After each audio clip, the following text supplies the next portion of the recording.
Bismillahirrahmanirrahim. Assalamualaikum warahmatullahi wabarakatuh. Innal hamdalillah nahmaduhu wa nasta'inuhu wa nastaghfiruh wa na'udzu billahi min shururi anfusina wa min sayyiati a'malina. May yahdihillahu fala mudilla lahu wa may yudlil fala hadiya lahu. Asyhadu an la ilaha illallah wahdahu la syarika lahu wa asyhadu anna Muhammadan abduhu wa rasuluhu alladzi la nabiyya ba'dahu. Qala Allah ta'ala fi kitabil karim. أعوذ بالله من الشيطان الرجيم يا أيها الذين آمنوا اتقوا الله حق تقاته ولا تموتن إلا وأنتم مسلمون وقال يا أيها الذين آمنوا اتقوا الله وقولوا قولا سديدا يصلح لكم أعمالكم ويغفر لكم ذنوبكم ومن يطع الله ورسوله فقد فاز فوزا عظيما Waqala Nabi SAW, "May yuridillahu bihi khairan yufaqihu fid din." Amma ba'd. Pemirsa pendengar yang dirahmati Allah Subhanahu wa taala, segala puji hanya milik Allah Subhanahu wa taala yang memberikan kita nikmat iman dan Islam, yang telah memberikan kita nikmat kesehatan dan nikmat kesempatan, dan yang mudah-mudahan yang lagi sakit, semoga Allah Subhanahu wa taala cepat mengangkat penyakitnya dan bisa sembuh kembali sedia kala. Salawat salam mudah-mudahan selalu tercurahkan kepada Nabi kita Muhammad sallallahu alaihi wasallam, para sahabatnya, para keluarganya, dan orang-orang yang selalu setia mengikuti sunnahnya sampai akhir zaman. Pendengar yang dirahmati Allah Subhanahu wa taala, pada pertemuan lalu kita telah menjelaskan tentang hukum adzan dan iqamah. Seperti yang ana sampaikan, insyaallah pada kesempatan kali ini kita akan membahas tentang masalah hukum jamak dan qashar salat. Hukum jamak dan qashar salat. Yang mana perkara ini sudah banyak diketahui oleh sebagian kaum muslimin, mungkin hanya beberapa saja yang perlu diingat, dan mungkin yang lupa perlu mengingat kembali tentang hukum-hukum tentang jamak dan qashar salat.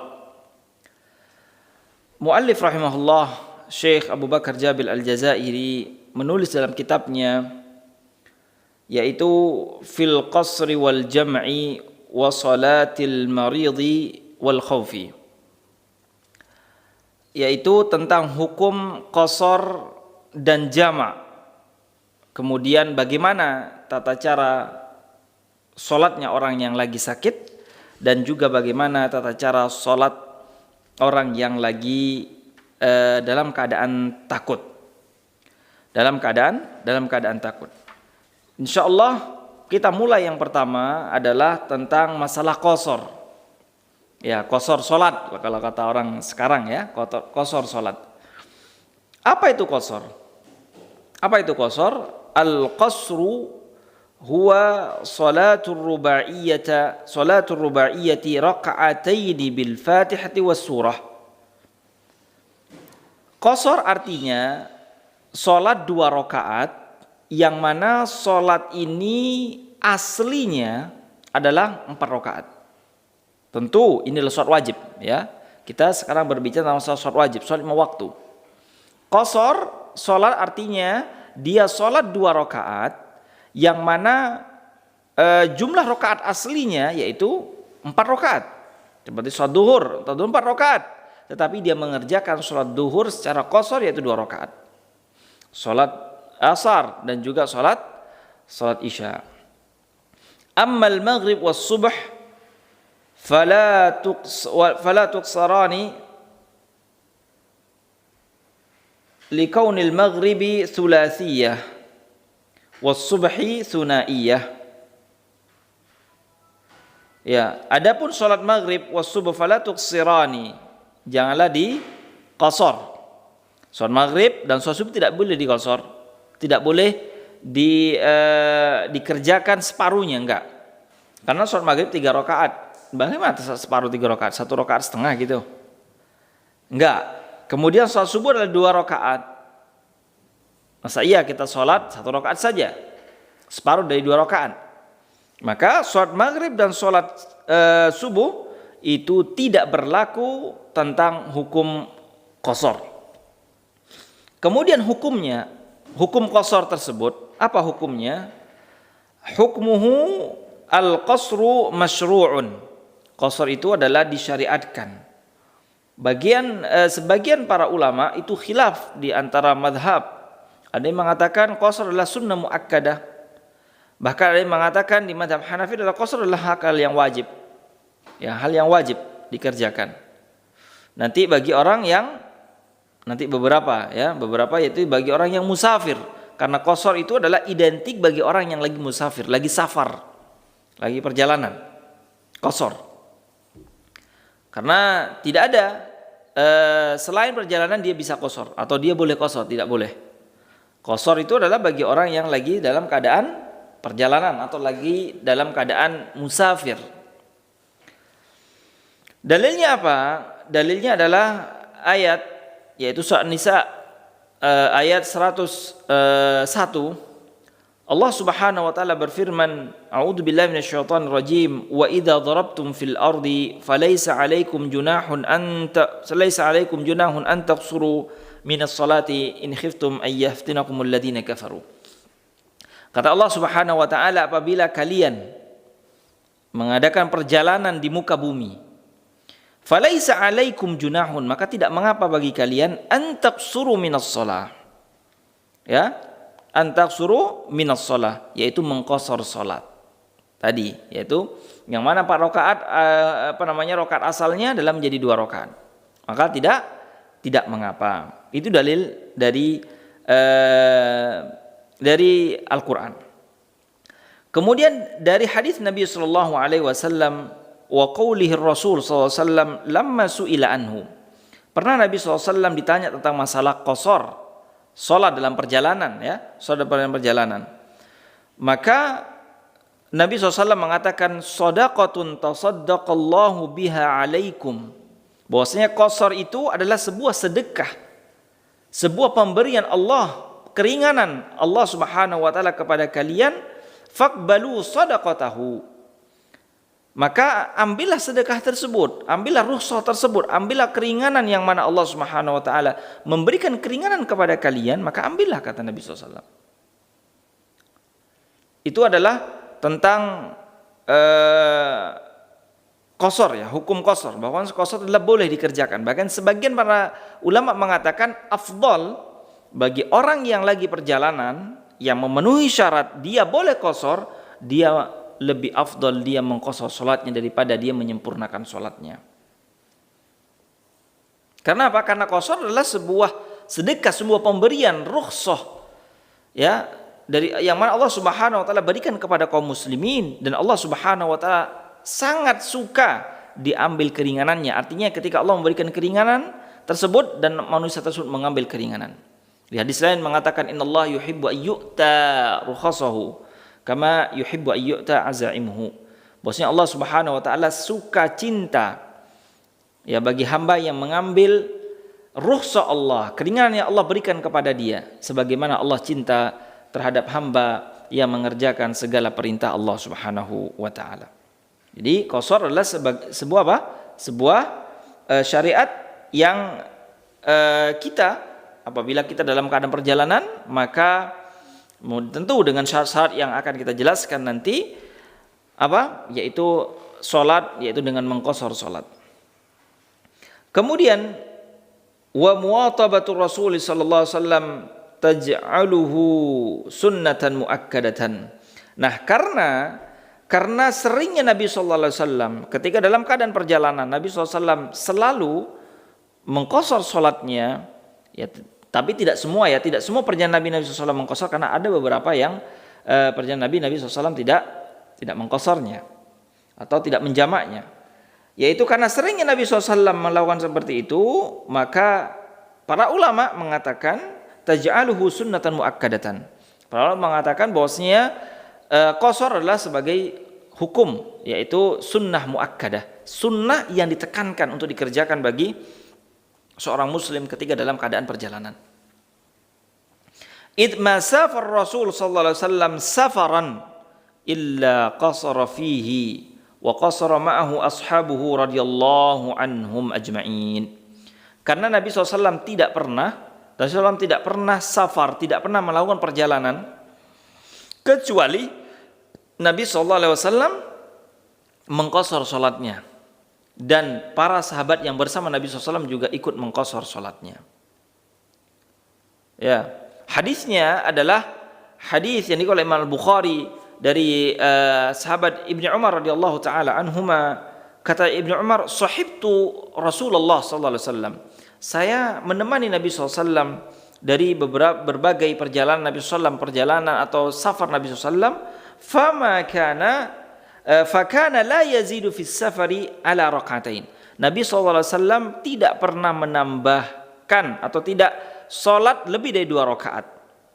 Tidak salat lebih dari 2 rakaat. Wa Abu Bakar wa Umar wa Utsman kadzalika radhiyallahu taala anhum. Demikian juga Abu Bakar, Umar dan Utsman. Artinya ketika dalam keadaan perjalanan mereka radhiyallahu taala anhum tidak pernah salat lebih dari 2 rakaat. Artinya mereka salat juga dalam keadaan yang qasar. Kemudian yang berikutnya itu tadi hukumnya. Kemudian yang berikutnya adalah al-masafatul lati yusannul qasru fiha.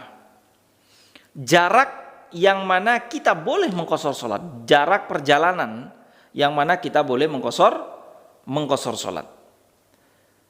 Pendengar yang dimuliakan Allah Subhanahu wa taala, Abu Bakar Jabir Al-Jazairi mengatakan, lam yuhaddid Nabi SAW lil qasri masafatan yantahi ilaiha bil qasr. Nabi SAW belum pernah, atau Nabi SAW tidak menjelaskan secara perinci, secara pasti tentang jarak bolehnya dia mengqasar salat. Jarak perjalanan yang mana boleh dia mengqasar salat. Nabi SAW tidak menjelaskan itu. Wa innama jumhur sahaba wat tabi'in. Tetapi jumhur sahabat dan jumhur tabi'in wal a'immah dan juga jumhur ulama nadharu ila al masafati allati qasara fiha Rasulullah SAW. Tetapi para sahabat tabi'in dan para ulama melihat ke perjalanan Nabi SAW, ke safar Nabi SAW yang mana Nabi SAW mengqasar salat itu, fawajaduha tuqaribu arba'ata burd. Ya, yang mana semuanya itu adalah mendekati, yaitu ukuran ya, arba'ata burd, 4 burd, yaitu sekitar kalau sekarang yaitu adalah 80 kilo ya, 80 kilo. Pendengar pemirsa yang Allah Subhanahu wa taala, tentu dengan masafah yaitu jarak kita boleh qasar itu para ulama berbeda pendapat ya, para ulama berbeda pendapat. Ada yang mengatakan kemanapun seandainya dia pergi keluar dari kotanya, dia juga sudah boleh mengqasar. Tidak harus menunggu jaraknya adalah 80 kilo. Selama dia keluar dari kotanya, dia sudah boleh qasar. Ada yang mengatakan seperti itu. Ada juga yang mengatakan dari mazhab bahwasanya kita boleh mengqasar apabila perjalanannya adalah 3 hari 3 malam. Ada yang seperti itu. Apabila perjalanannya 3 hari 3 malam, maka ketika itu dia boleh qasar. Kalau kurang maka tidak boleh qasar. Tapi yang jumhur insyaallah dan yang rajih insyaallah, dan ini adalah bentuk kehati-hatian kita, adalah apabila perjalanan tersebut telah sampai 80 kilo atau melebihi 80 kilo, maka ketika itu kita boleh mengqasar salat kita. Ya. Tetapi bagi pendapat yang mengatakan lain, maka setiap orang memiliki kebebasan untuk berpegang dengan apa yang dia yakini, ya. Selama itu juga berpegang dengan dalil yang sahih tentunya. Kalau seandainya dia berdalil dengan hadis yang membolehkan tentang dia boleh qasar apabila dia sudah keluar dari tempat tinggalnya walaupun tidak sampai ke jarak 80 kilo dia berqasar, maka ya tafadhal, tidak mengapa ya, tidak mengapa. Tapi yang rajih insyaallah Ya, rajih insyaallah di kitab ini bahwasanya dia boleh mengqashar salat apabila jaraknya sudah 80 kilo. Nggak tahu jarak antara Jakarta Bandung apakah sampai 80 kilo atau lebih ya. Anak kira lebih, maka boleh mengqashar salatnya. Ya, mengqashar salatnya. Tapi itu termasuk masih khilaf para ulama ya, perbedaan pendapat para ulama. Nah, kemudian yang berikutnya adalah ibtida'ul qasri wa intihauhu. Kapan kita boleh mengqashar salat? Kapan kita boleh mengqashar salat? Dan kapan kita tidak boleh mengqashar salat dalam perjalanan? Ada kapan kita dimulai boleh mengqashar salat, ada juga waktu yang mana kita sudah tidak boleh lagi mengqashar salat. Yaitu yabtadi'ul musafir qasra salatihi min mughadaratihi masakin baladihi. Ya, jadi dia boleh mengqashar salatnya ya apabila dia sudah keluar dari rumahnya. Apabila dia keluar, ini ada yang keluar dari rumahnya. Ada juga yang mengatakan apabila dia sudah keluar dari kota yang mana dia tinggal. Apabila dia sudah keluar dari kota yang mana dia tinggal, maka dia boleh mengqashar salatnya. Tapi dengan catatan tadi, apabila memang tujuannya adalah sudah memenuhi syarat 80 kilo tadi. Artinya awal dia boleh mengqashar itu apabila dia keluar dari tempat tinggalnya atau keluar dari kota yang mana dia tinggal. Kemudian wa yastamirru yaqsuru mahma talat muddatu safarihi ila an ya'uda ila baladihi. Bahwasanya qashar itu tetap dia kerjakan selama dia dalam perjalanan sampai dia kembali ke rumahnya. Sampai dia kembali ke rumahnya, berapa hari dia perjalanan, dia tetap boleh mengqashar salatnya. Illa, tetapi, nah ini diperhatikan tetapinya nih. Illa an yanuya iqamata arba'ati ayyamin fa akthar fi baladin ma yanzilu bihi fa innahu yutimmu la yaqsur. Tetapi apabila dia sudah berniat di tempat tujuannya tersebut, dia ingin tinggal atau ingin mukim di sana 4 hari atau lebih, ya, 4 hari atau lebih, dan tinggal di sana, maka ketika itu dia tidak boleh qashar. Maka dia harus mengerjakan sholat dengan sempurna, yaitu dengan rakaat yang sempurna. Contoh, seandainya kita dari Jakarta ke Surabaya. Jadi kita dari Jakarta ke Surabaya. Kita di Surabaya sudah memiliki keinginan. Tentu di syarat pertama sudah lebih dari 80 kilo. Sudah boleh dia mengqashar salat. Tetapi di Surabaya, dia sudah memiliki keinginan atau memiliki niat, dia pengen tinggal di sana 1 pekan. 1 pekan sana 7 hari. Nah 1 pekan ada lebih dari 4 hari.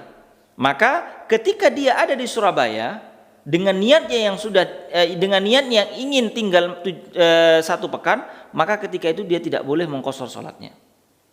Karena dengan dia niat iqamah tinggal lebih dari 40 hari, maka dihukumi sebagai orang yang mukim. Ya, dihukumi sebagai orang yang mukim.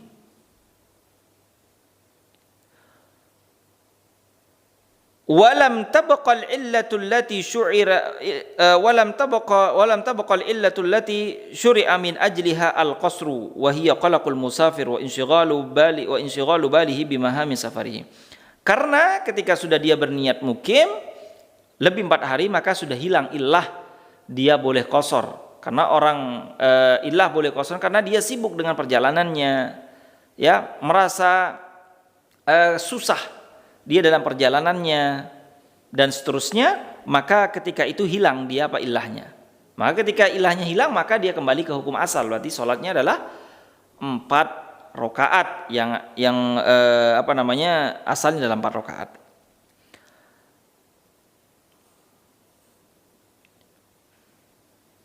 Tetapi ada sebagian ulama yang mengatakan boleh dia mengqashar berapapun dia mau tinggal di tempat tertentu, ya, boleh dia mengqashar. Ada yang mengatakan seandainya sampai seandainya sampai 20 hari pun tidak mengapa dia mengqashar salatnya selama dia tidak memiliki keinginan untuk tinggal di sana.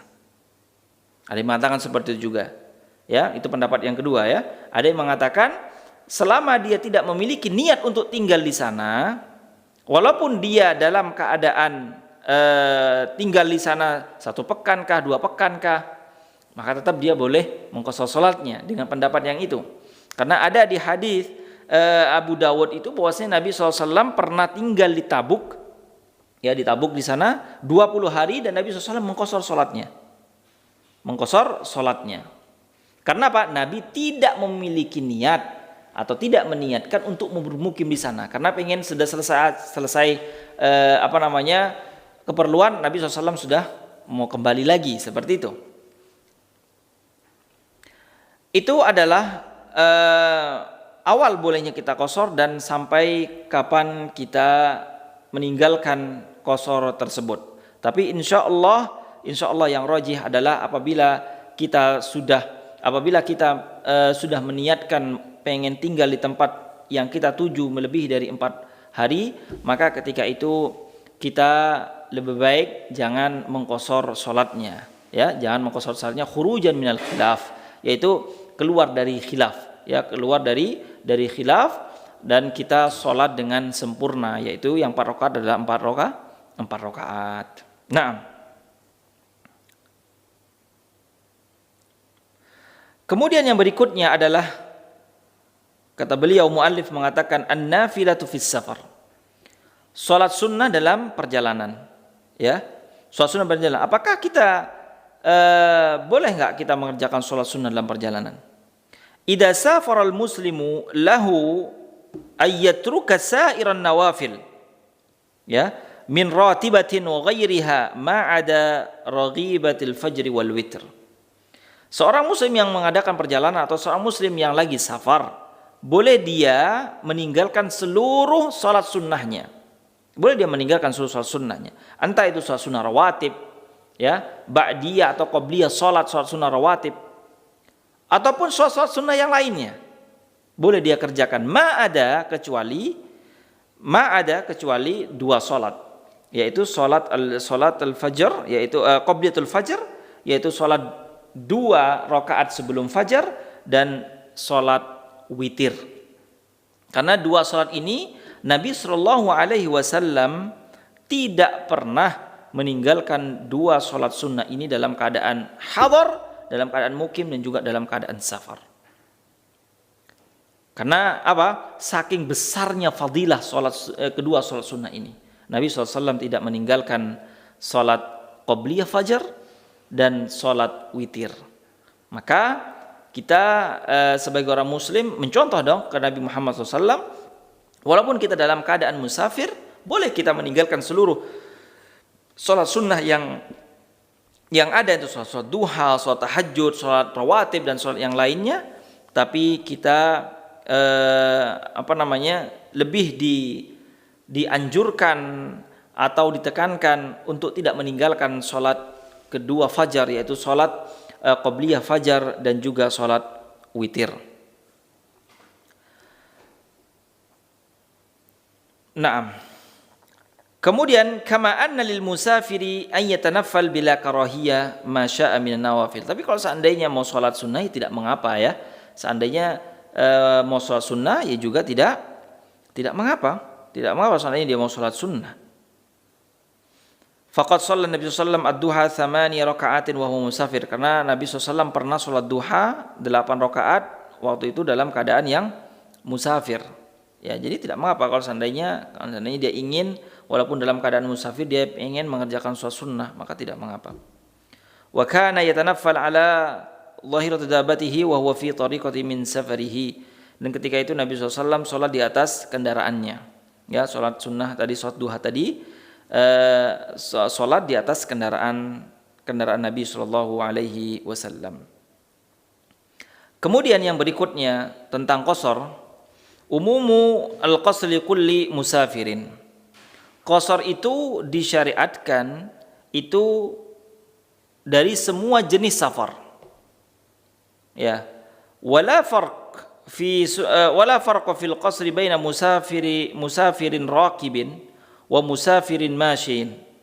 Ya, jadi tidak ada perbedaannya dia mau bepergian dengan menggunakan mobil, dia mau bepergian dengan menggunakan pesawat, dia mau bepergian dengan berjalan kaki, dia mau bepergian dengan menggunakan kereta api atau bis, sama saja. Dengan syarat yang tadi, boleh dia mengqashar sholatnya. Ustaz, ini kan dari Jakarta ke Surabaya contohnya, kalau pesawat cuma 1 jam. Cuma 1 jam. Apakah boleh kita mengqashar sholat? Boleh.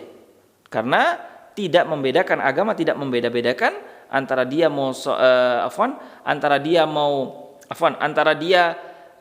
musafir atau melakukan perjalanan dengan bis atau dengan kereta atau dengan pesawat, sama. Apabila sudah jaraknya 80 kilo dan juga dia tidak berniat untuk mukim lebih dari 44 hari, maka ketika itu dia boleh mengqashar sholatnya.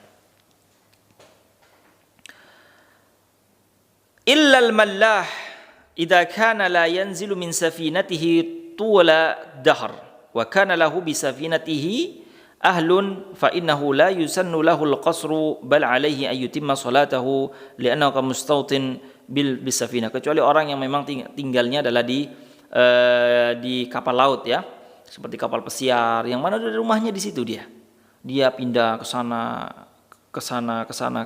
Dia sudah sama keluarganya di kapal laut itu, maka ketika itu dia tidak boleh mengqashar salat, ya, karena dihukumi bagi dia dan keluarganya adalah sebagai orang yang mukim. Itu adalah penjelasan singkat tentang masalah qashar salat, ya, qashar salat. Kemudian yang berikutnya adalah tentang masalah al-jama'. Tentang hukum al-jama', yaitu menjamak salat. Jam'u itu artinya menggabungkan, ya.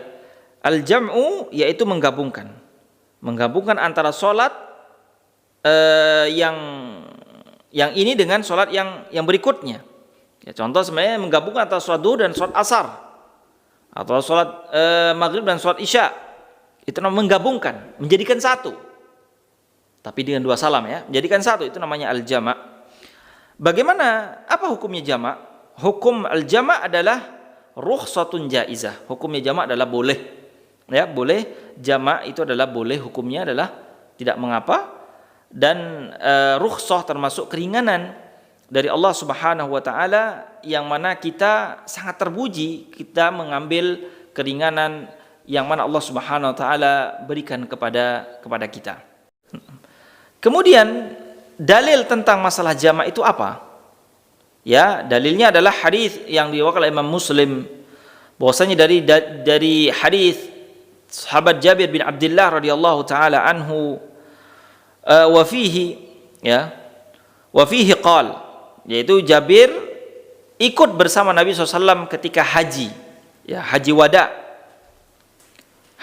Kemudian berkata, fa'ata batnal wadi fa khataban nas summa addana summa aqama fa shalla adh-dhuhr. Itu ketika di haji tersebut, Nabi SAW ketika di sebuah lembah, Nabi SAW berpidato, kemudian Nabi SAW mempersilahkan orang untuk azan, Bilal untuk azan. Ada seorang sahabat, ya, ada salah satu dari sahabat, Nabi SAW memerintahkan untuk azan dan iqamah. Fasalla duhur, kemudian Nabi SAW sholat duhur. Ya, kemudian Nabi SAW sholat duhur. Summa aqama fasal asr, kemudian Nabi SAW menyuruh lagi untuk iqamah, dan Nabi SAW kemudian sholat asar. Walam yusalli bainahuma syai'a, dan Nabi SAW tidak sholat sunnah di antara keduanya. Dan tidak ada sholat sunnah ba'diyah duhur ketika itu.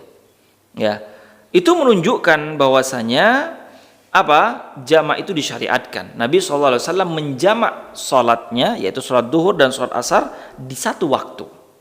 Di satu waktu. Sifatnya bagaimana sifat jamak tersebut? Sifatuhu al-jam'u huwa ayyusalliyal musafir ad-duhra wal asra jam'a taqdimin fayusallihima fi awwali waqti ad-duhr. Ya. Yaitu jamak itu terbagi menjadi dua. Ada jamak takdim, ada jamak takhir. Jamak takdim itu seperti apa? Yaitu dia memajukan sholat tertentu ke sholat yang pertama. Contoh, duhur dan asar. Kalau dia ingin jamak takdim, maka setelah dia sholat duhur, sholat asarnya dimajukan ke waktu sholat duhur.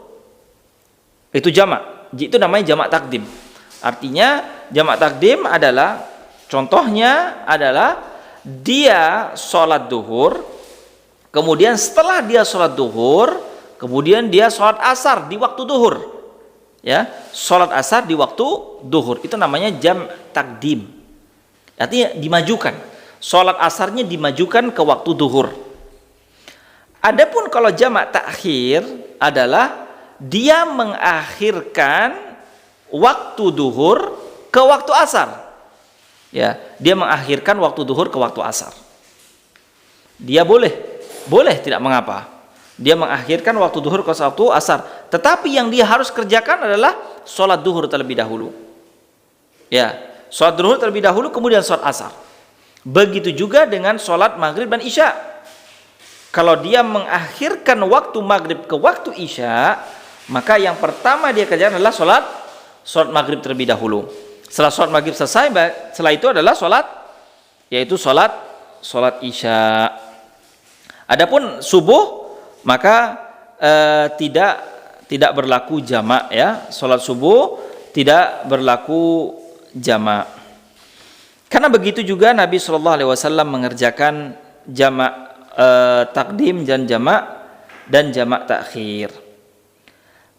Adapun bagi orang yang musafir adalah qasar dan jamak. Bahwasanya bagi orang musafir dia boleh qasar dan jamak. Ya, orang musafir, orang lagi perjalanan, dia boleh qasar dan jamak.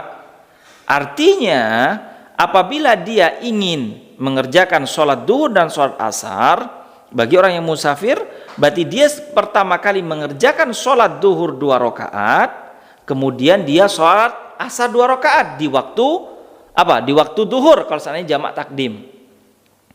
Tetapi kalau seandainya jamak takhir, bagi orang yang perjalanan adalah dia mengerjakan 2 rakaat sholat duhur, kemudian 2 rakaat sholat asar di waktu asar. Itu adalah tentang jamak dan qasar ketika dalam keadaan perjalanan. Dan ini banyak sebagian kaum muslimin tidak paham masalah ini. Ya, banyak sebagian tidak semuanya tidak paham masalah jamak dan qasar. Nah, kemudian ada waktu-waktu selain atau ada beberapa keadaan selain musafir selain perjalanan yang mana dia boleh jamak. Ya, bukan qasar. Ingat, bukan qasar. Ada beberapa keadaan yang mana dia boleh jamak sholatnya. Entah itu jamak takdim atau jamak takhir. Ya, jamak takdim. Tapi ada beberapa yang hanya saja diperbolehkan, yaitu jamak takdim saja. Ya, kama anna li ahlil balad. Ya, seperti orang yang mukim nih. Orang yang mukim boleh menjamak. An yajma'u bainal maghribi wal isya'i fil masjid lailatul matar. Ya, bahwasanya bagi orang yang mukim, dia boleh menjamak antara maghrib dan isya di dalam masjid ketika dalam keadaan hujan. Ya, ketika dalam keadaan hujan. Atau wal bardus syadid aw rih. Ya, atau dalam keadaan apa? Angin yang sangat kencang, yang sangat dingin sekali, yang tidak seperti biasanya. Idza kana yashukku alaihim ar-ruju' ila salatil isya bil masjid, karena ditakutkan dia susah untuk kembali ke masjid untuk mengerjakan sholat isya. Artinya jamaknya gimana? Yaitu jamak takdim. Artinya sholat maghrib, setelah itu dia sholat isya tetapi tanpa qasar karena dia mukim. Tanpa qasar. Karena apa? Karena tadi ada hujan yang sangat lebat. Kemudian mungkin karena sangat dingin sekali. Ya, atau mungkin karena angin yang sangat kencang. Sangat kencang.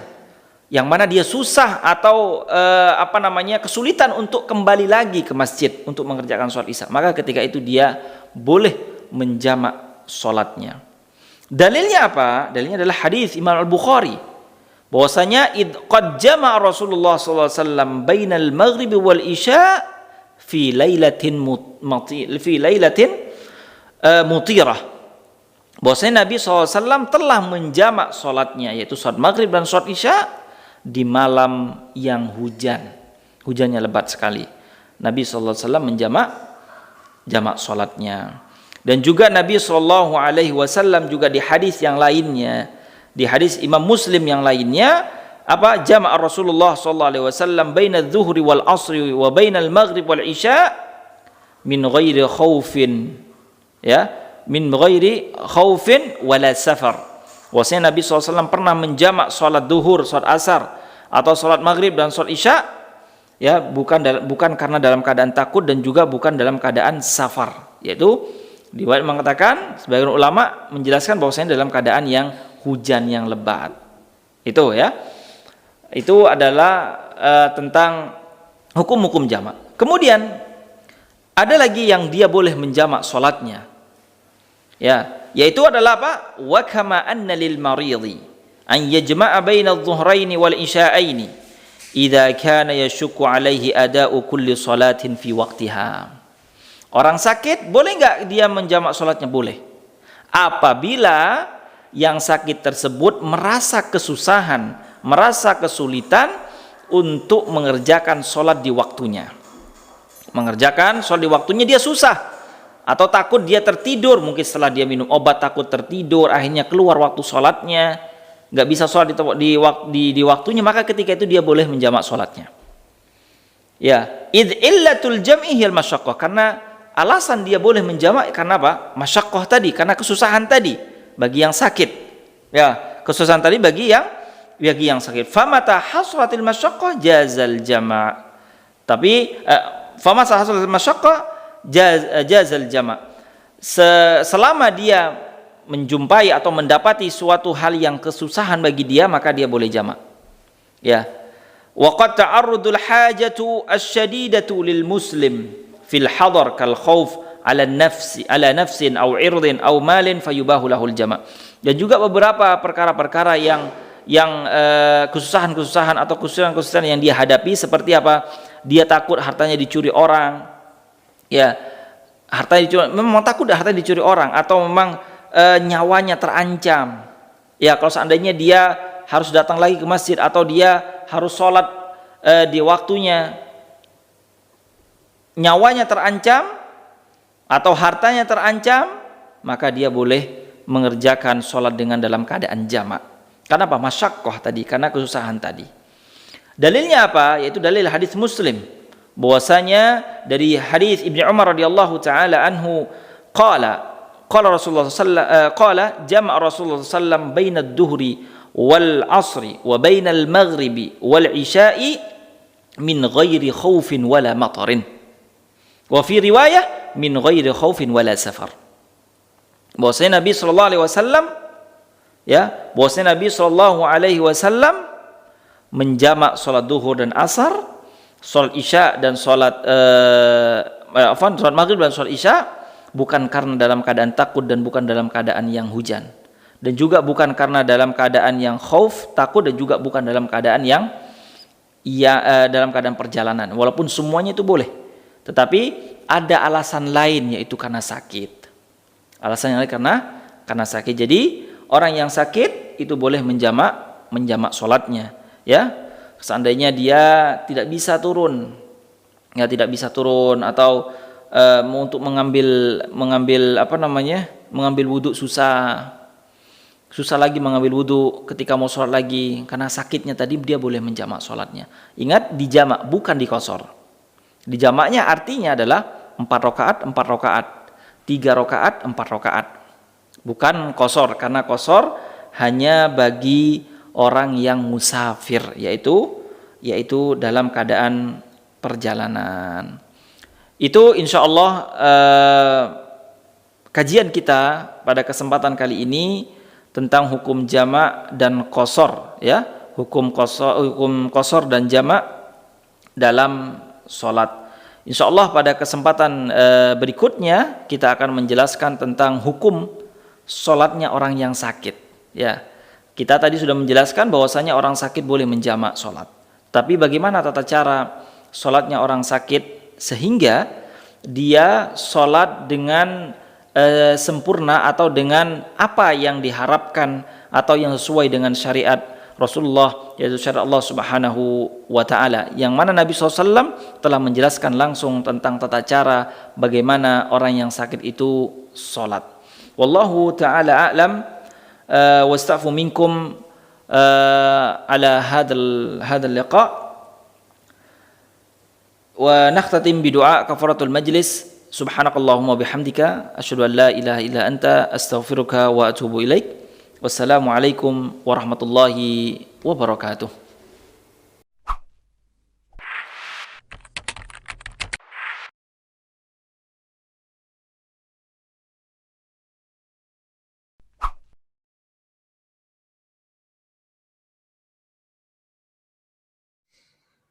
Assalamualaikum warahmatullahi wabarakatuh. أعرفكم بنفسي. أنا محمد روفا حبيبي. عمري 7 سنوات. أسكن في جولدن ستون تانغران. أنا إندونيسي. أنا من إندونيسيا. أدرس في مدرسة الولدان الإسلامية. أتعلم فيها القرآن والفقه والعقيدة واللغة العربية والإنجليزية. هوايتي سباحة ورياضة الجري. أنا سعيد وأحب مدرستي. شكرا أمي، شكرا أبي، وشكرا معلمتي وأساتذتي. جزاكم الله خيرا وبارك الله فيك. وداعا إلى اللقاء. يا حبيبي، أي سورة تقرأ يا حبيبي؟ سورة النجم. النجم. تفضل يا حبيبي. أعوذ بالله من الشيطان الرجيم. بسم الله الرحمن الرحيم. والنجم إذا هوى ما ضل صاحبكم وما غوى وما ينطق عن الهوى إن هو إلا وحي يوحى علمه شديد القوى. Abu wa Ummu, Rofa Habibi ini merupakan kelas 1 markas ya. Masya Allah. Rofa Habibi, kam juz'an tahfadz minal Quran? Hafiztu 4 ajza, alhamdulillah. Masya Allah. Abu wa Ummu, alhamdulillah, Masya Allah. Ini peserta didik kita yang kelas 1 dan alhamdulillah beliau ini, Rofa Habibi ini sudah hafal 4 juz ya. Juz 30, juz 29, juz 28, juz 27. Tapi masih surah Najm. Masya Allah. Dan alhamdulillah di awil dan alhamdulillah jika siswa atau peserta didik kita yang sudah hafal dalam 1 juz, maka biasanya suka di tes, langsung dites oleh Syekh langsung dari Yaman, salah satunya oleh Syekh Ahmad Al-Yamani ya.